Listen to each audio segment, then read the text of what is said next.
Nevermind, in February 1993, the band hit the studio again, this time to record tracks for their third album, In Utero. For the first time, Nirvana were afforded the luxury of having as much time as they needed in the studio. Helmed by Steve Albini, the sessions saw an altogether more thoughtful and experimental sound emerging. I think in some ways the last album he made, In Utero, is the most sophisticated in terms of the sound, in terms of the recording, and in terms of the lyrics. And the video for Heart-Shaped Box, I think, could be considered his masterpiece. I think Chris Novoselic called it his last will and testament. And it's an amazingly sophisticated and interesting piece of art. Personally, I think In Utero is their best record artistically. And then, you know, again, that record is almost start to finish about Kurt. It's autobiographical, you know. Teenage angst has paid off well. He begins, you know, talking about it. I mean, this is his life. It's not anyone else's. It's too complicated to discuss, I suppose, but it is in some ways a portrait of his marriage. Originally, it was the song Heart-Shaped Box was called Heart-Shaped Coffin. I think Courtney probably convinced him that that was a bit too downbeat for a description of a marriage, and their marriage wasn't entirely downbeat.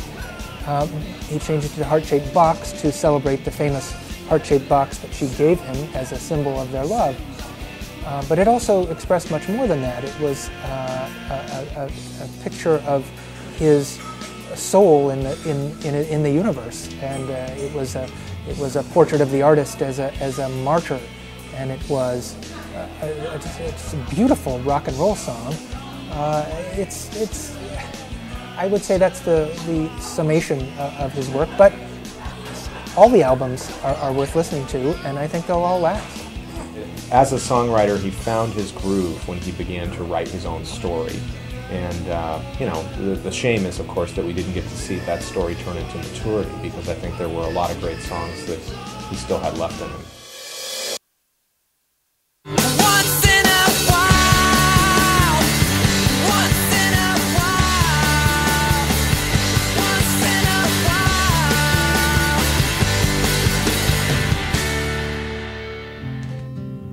In January 1994, following the inevitable commercial success of In Utero, Nirvana started a recording session at Robert Lang Studios in Seattle. The band recorded several songs, including the now infamous You Know You're Right. The one that's been in the courts between Courtney and Dave and Chris and the attorneys, You Know You're Right, it was that song that we did here. And like I say, it's just that song particularly really is a wonderful recording, and it went on really well here. They were so stoked, the band, from the tracks on that and some other tracks that they did, but that particular track got more attention. Of course, Kurt's vocals were finished on that song. Tragically, this was to be Kurt's last time in a recording studio. On the 8th of April 1994, he was found dead at his home in Seattle, a gunshot wound to his head and a gun by his side.